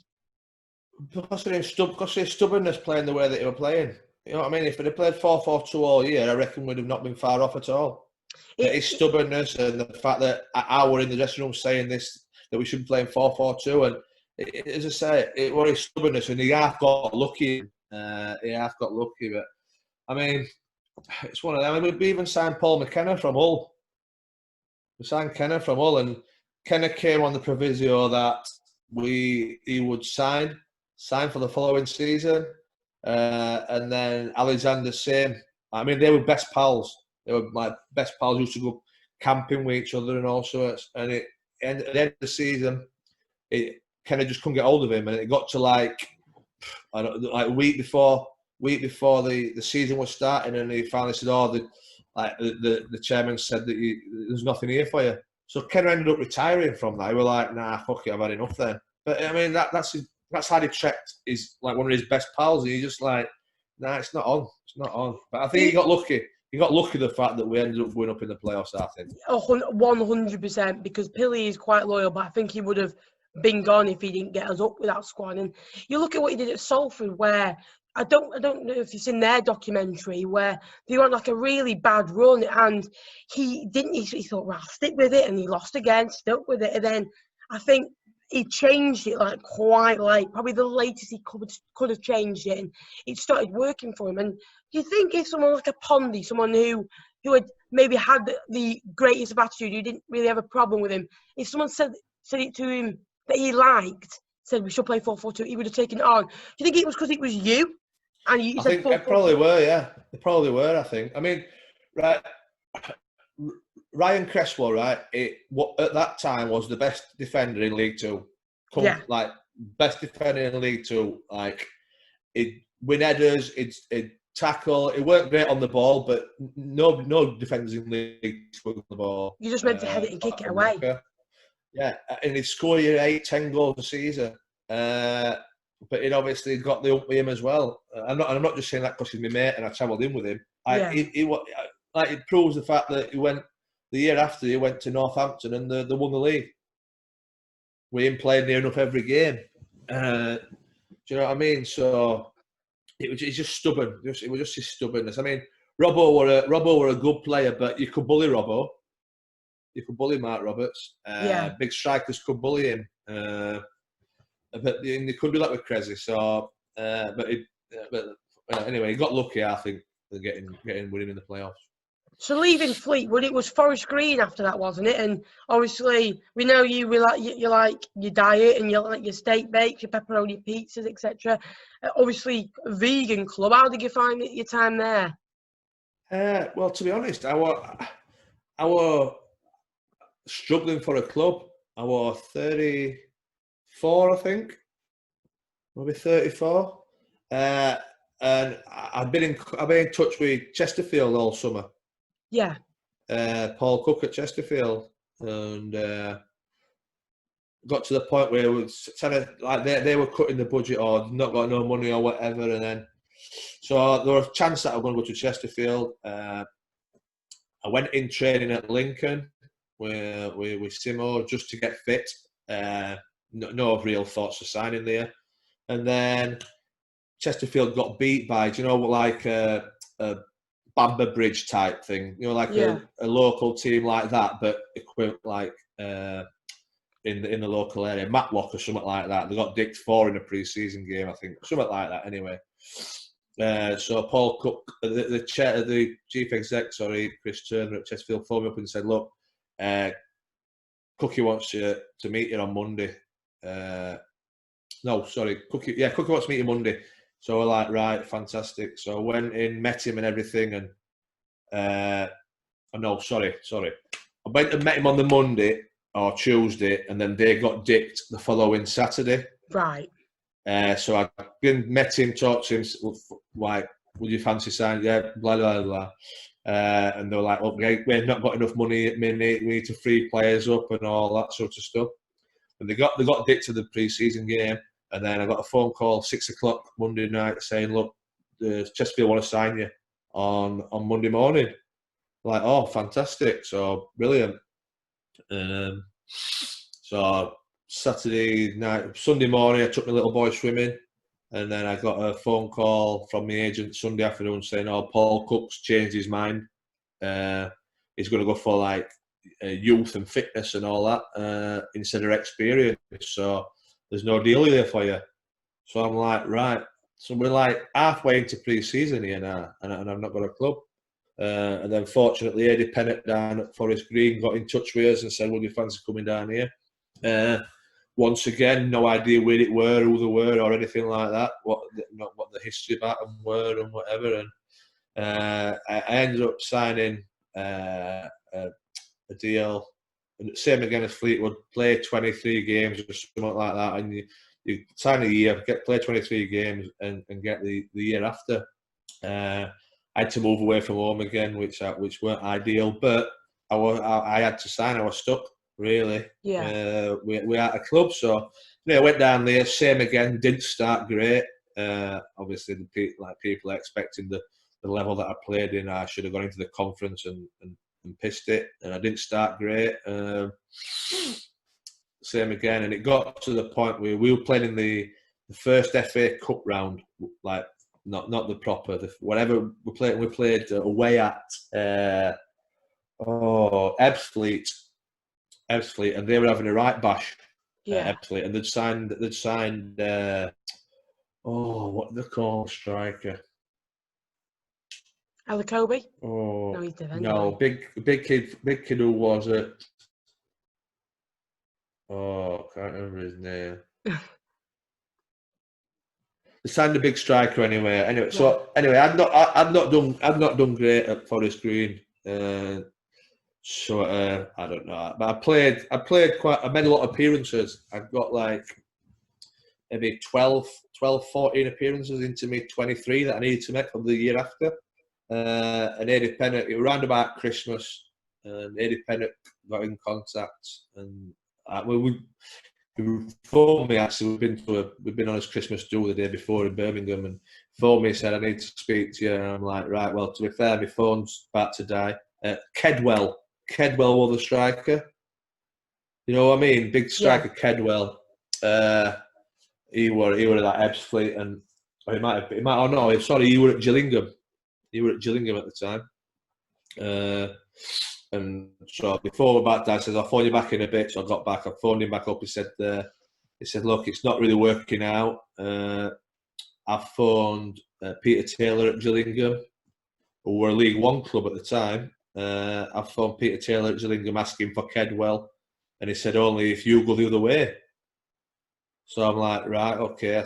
So phones my agent up, and I'm thinking, well, I only need to play another 8 or 9 games to get next year's contract. If I go to Gillingham and I don't do very well, I'll come back here and they'll just end up leaving me out of the squad so I don't get my games in and I'm sitting in the same position. Football-wise, it'd have probably been a better move. Well, it'd been a move for me going from the conference up to League One.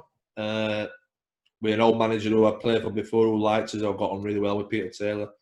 So I turned it down, and Kedwell then ended up going to that Ebbsfleet because that's how I ended up playing against him in the FA Cup.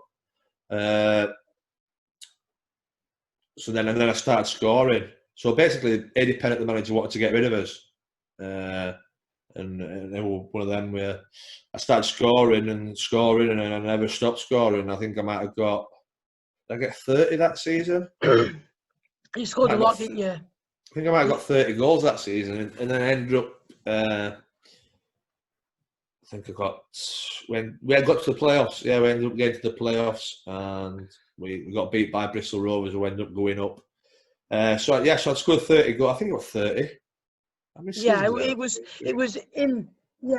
in the 30s area, but you just seemed to everything you touched seemed to go in really, and that was only one lower than League Two. So to go in, how many I think you scored 17 in 50 odd for Fleetwood, which is still a good rate, 1 in 3. But to go down a level and score 30 in the games you played was a great achievement. Yeah, I think I might have played 50 games, something like that. So over won a game. So we got beat in the playoffs by Bristol Rovers, who, as I said, went up, and then we the following season. So I played my games and got my contract for the next year, and I signed the same deal. So if I play another 23 games, I'll get the contract for the year after. So this is taking me up to like 36, 37. This, so that might be taking me to 35. So same again. I started the season. I weren't having as good a season. I think I ended up with 14, 15 goals, something like that. which still weren't too bad, but obviously compared to the season before. But I've played my games and I got the year's contract. So I went at Forest Green, and then Independent got sacked the week before the end of the season. When we were in second, Cheltenham had already won the league. We were nip and tuck with Cheltenham all the way, and then the last month we never won a game, and they sort of just went on and were clear of us. So Independent got the sack. The youth team manager Scotty Bartlett took the job and asked me to sort of help out and whatever. And in that time period, that's when Mark Cooper had come in. So Mark Cooper was going to be the manager for the following season, but he was coming in, having a little look round and seeing the lads and getting to know what players he'd want for the season after, or what he thought he needed. So I was sort of like half a manager with Scotty, to be honest, and we played away at Dover and won 1-0, I think. And then we came back and we drew 1-1. So we threw at Wembley.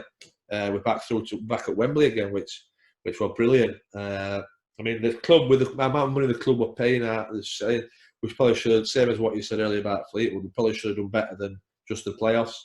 But I think that year Barnet went up, I think. Yeah. You know, when it came to school, something like 30 odd or whatever it were.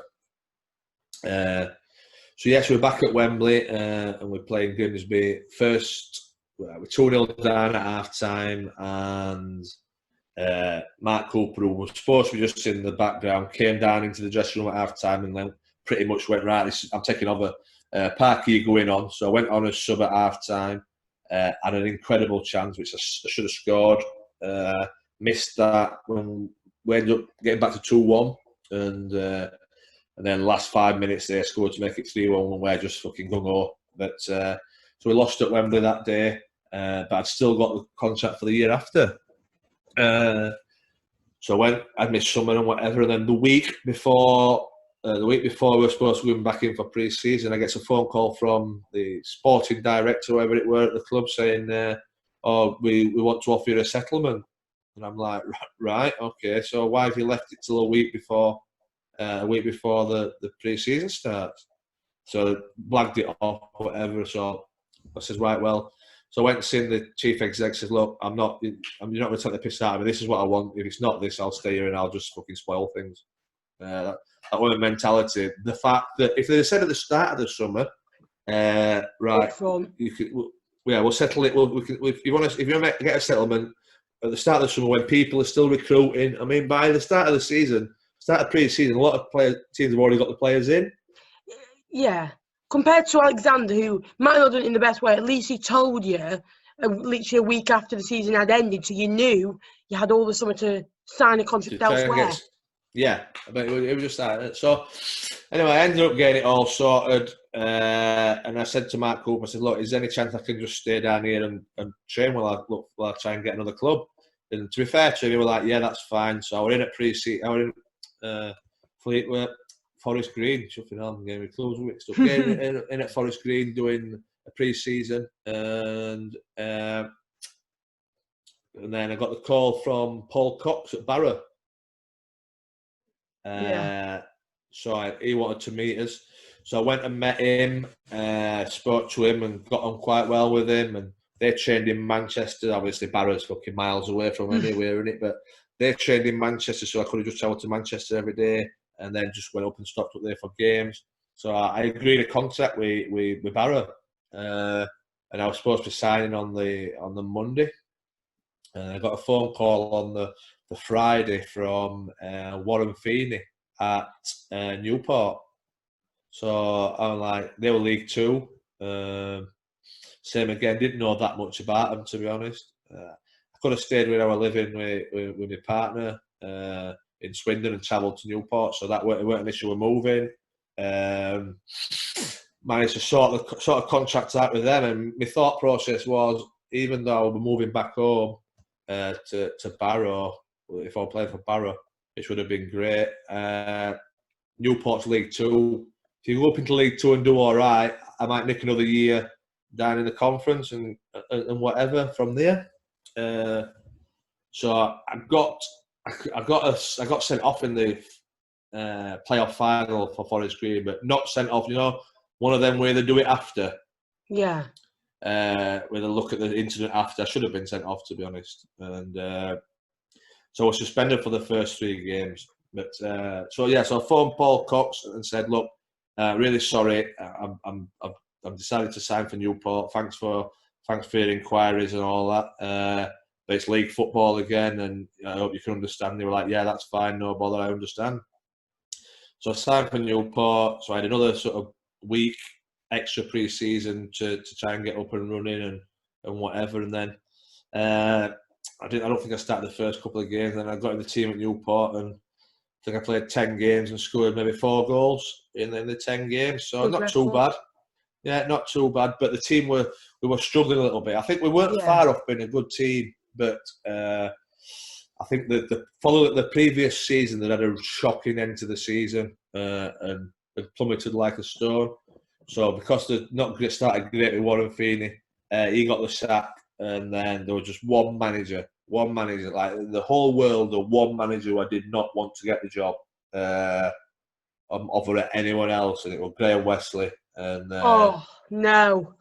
Oh, it's painful. And honestly, it gets report, and then who gets the job? Graham Wesley. Oh, and I was like, straight away, I was like, fucking Jesus Christ. I've obviously heard about how he is and everything, and I was like, Jesus fucking Christ. And I'm 36, right?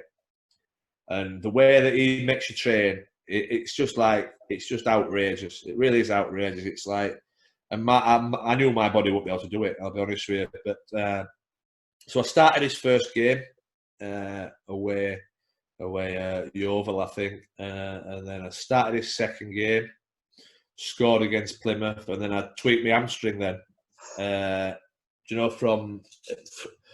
basically just from like all his training and everything and all that. Like, in the first 2 weeks he was there were 8 muscle injuries in the first 2 weeks. Well, when you do a lot of running, it is going to be difficult. So, like, he's like Bielsa at Leeds. You see how he's got him pressing, how he's got him in training. It will get him fit, but your player's going to get either knackered, injured, and it will wear off. The thing is with with Bielsa, he'll do it gradually. If I literally came in and bang, it was like just outrageous, like unbelievable. I mean, I'm sure Bielsa's got, well, I know 100 million% that he'll have a lot more thought and analysis behind the training that he's doing. You know what I mean? I think but Wesley was just, this is how it is. And I mean, the physio left after about 3 weeks. He says, Mum, I can't work with this. He said, it's just fucking stupid. It is. So the physio left, yeah. So I actually got on all right with Wesley. I don't know if it were trying to keep me on side or what, but same as I said, I did my hamstring on his second game.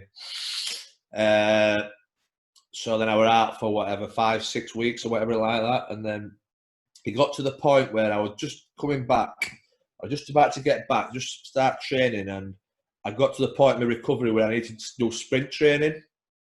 And we're playing on a Saturday away, so the lads were in on a Friday. So I was travelling home on the Friday after training, and I'm with the fitness coach, just about to start my sprint training, and then he sent Flinney, who's the now manager of her, and he said that the manager says Parkin needs to run around the track 10 times as quick as he can. So I'm like, what? He said, yeah, that's what the manager said. He wants you to do 10 laps of the track. And I'm like, what the fuck's that going to do for me? He said, well, that's what the manager said. So I said to the physio, who'd been just because the normal physio had left, this was now the youth team physio who were very inexperienced in football. Yeah. So he were getting bullied by Wesley.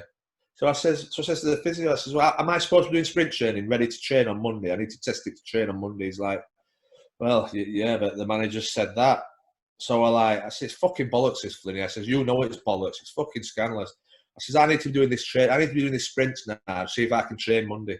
So he's like, well, that's what he said. I says, right, tell you what, tell him to fuck off. So I did it anyway. I did the 10 laps, and I was raging. And I straight away burst straight into his office. I said, can I have a word? He just went, I'll speak to you Monday because I need to get off. So I'm like, right, okay. So I don't know if you're meeting the bus for the away game. So I drove home on the Friday. And I'm stewing all weekend over it. And I went to see him Monday morning. And I said, "What the fuck's that all about?" He said, "Well, you obviously need to get fit. You've been injured." I said, "Well, I was supposed to do sprint training to see if I could train today." And he's like, well. I said, it's bollocks. It's absolute bollocks. He says, "Look, I'm not arguing with you. That's only what I made you do."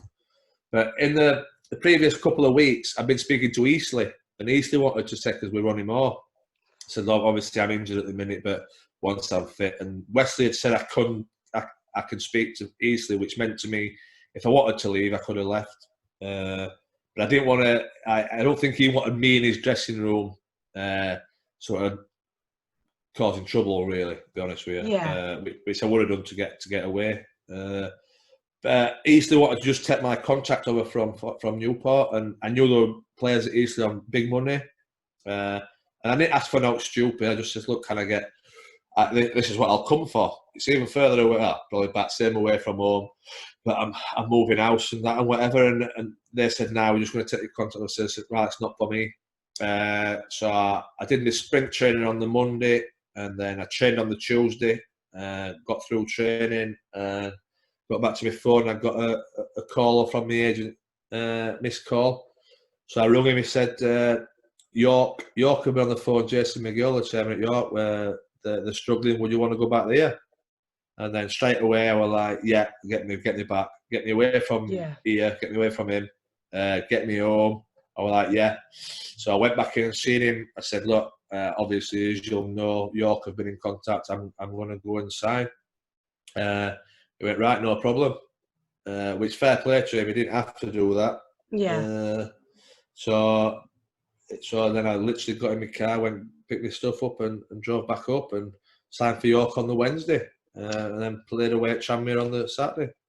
So your time at York, the first season was, you scored quite a few for York in that first season, where you just seemed to, again, another level for you, and you were still scoring goals. Yeah, so I've gone back from League Two down to to the Conference. So I knew I could score goals in that league. York were bottom, second bottom, like really struggling, and had some heavy defeats. But I wanted to get back home anyway, so I got back home, and then the football was a bit secondary, to be honest.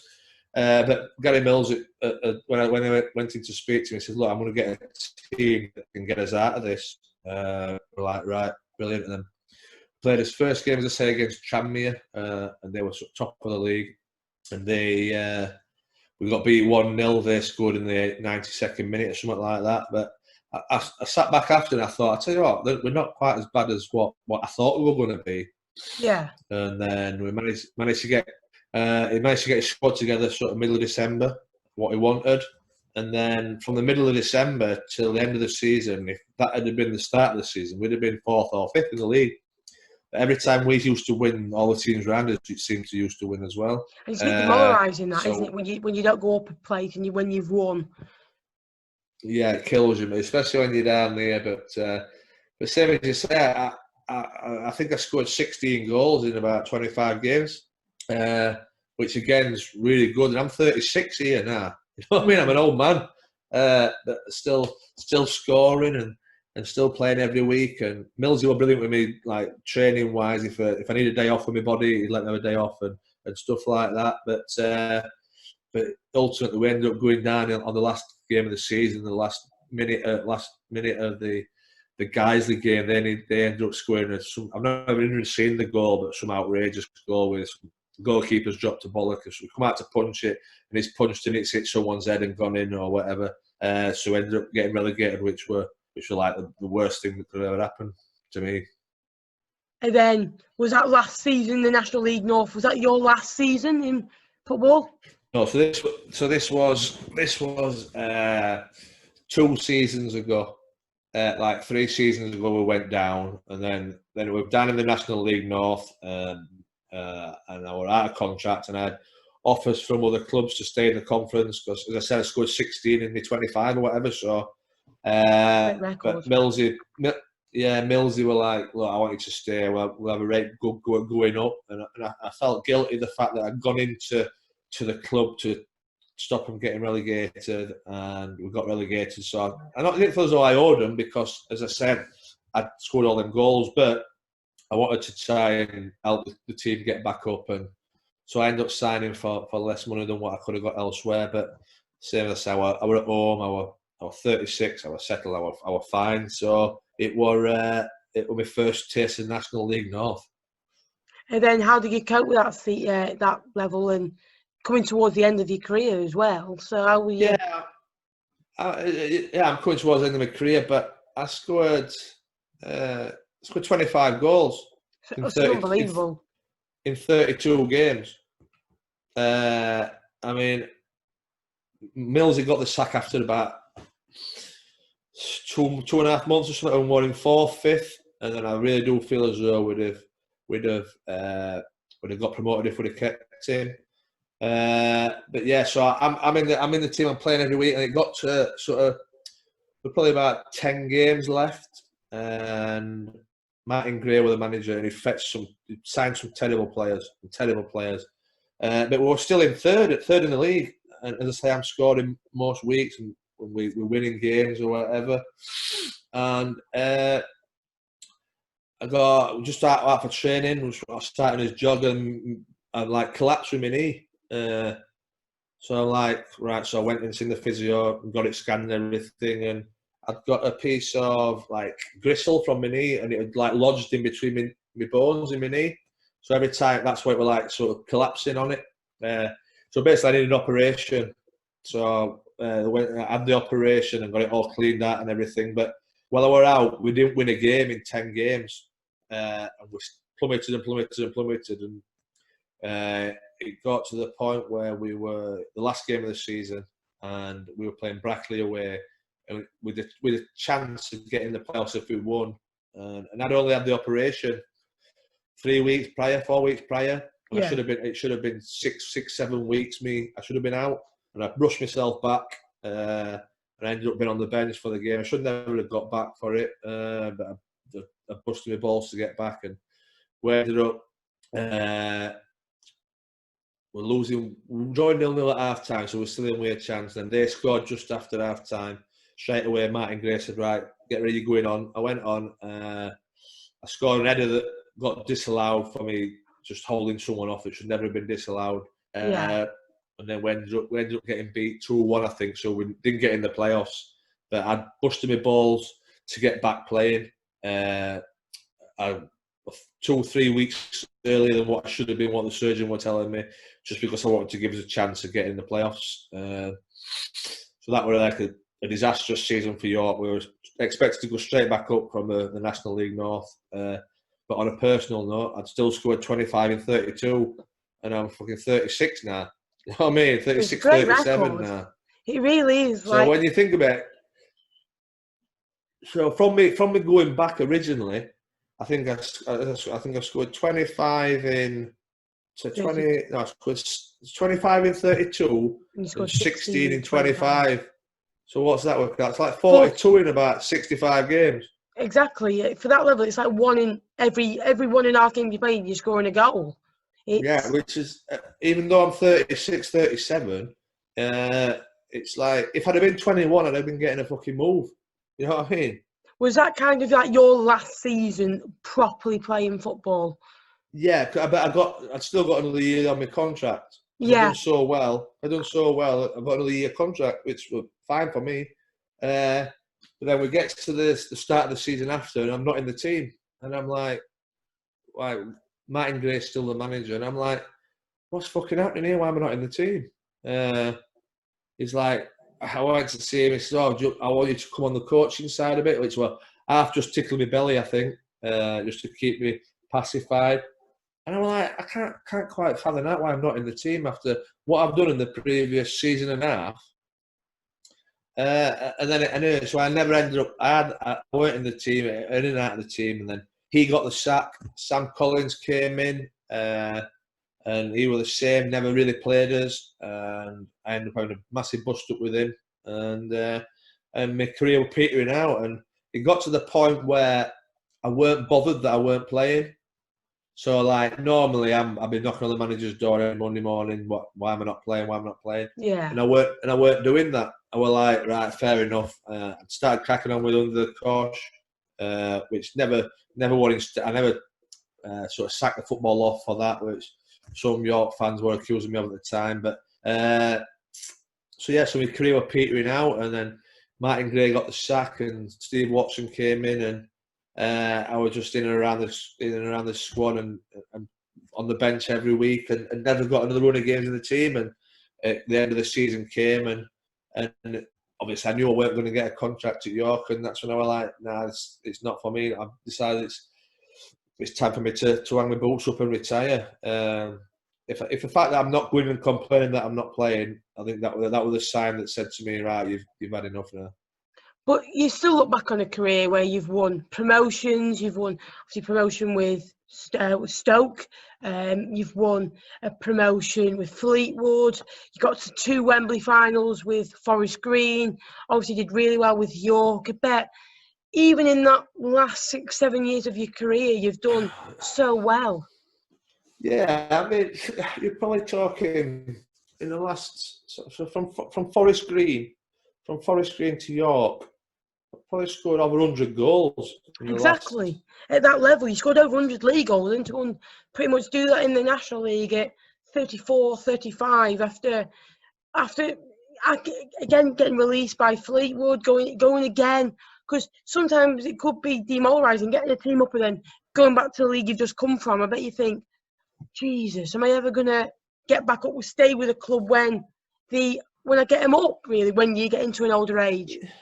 Yeah, the fact that I've been around that long, you know what I mean. You half knew. I knew Real Madrid weren't going to keep me if we won at Wembley. I don't think he'd have probably kept it if they'd not won at Wembley, to be honest. Yeah, it's one of them where it gets to the point where you just got to think about your life as well. I mean, when I came back to York, I was back at home, which was brilliant. And you're like, do I really want to move away again and all that sort of stuff? But no, I mean, aside from, let's just say from 32 when I signed at Forest Green to 38 when I retired, I'm probably talking 120 goals, which, like, some people don't score that in their career. Exactly, and it's still a lot of players. Obviously, you're not the smallest of guys, and like Pilly said, you're very good with your feet. You're a goal scorer, and so when you do retire, do you have to sign anything, or is it you just don't listen to your phone? Do you have to sign something to say I am retired from football? No, not at all. You just don't. You don't obviously sign a contract. I mean, I had offers. I had offered after York. I had 4 or 5 offers. Part time, which would have been all right with the under the cosh and everything, but I was just like, nah, I'm done. My body's done. I'm not. I've had enough. You know what I mean? I've done 21 years. I've done as long as my body can take. Yeah, as long as my body can take, and I've done longer than what I ever thought I would have done. But and then just as soon as you put it out on Twitter, that's it. Job done. Exactly. And then obviously you go on to the Under the Cosh thing, and great podcast, live streams on there, and you've been enjoying that, I'm guessing? Yeah, it's been good. It's been good. My liver's not been liking it, to be honest. But yeah, to be fair, the quiz on a Saturday night and the Under the Cosh and Friends on a Wednesday night, they're just trying to keep people entertained, really. Oh, they're keeping me going, so... You know what I mean? I mean, it's one of them things, it's as we spoke about at the start, it's a tough time for everybody, but if we can entertain people for a few hours on a Wednesday and a Saturday night, you know, we're not doing out ourselves, so it's it's been good. It's been good, but it's one of them things. I think it's been keeping us entertained as much as anybody, to be honest. And I'm guessing you're going to be carrying on with them for the time being during lockdown with the quizzes and stuff and the Under the Friends? Yes, we will.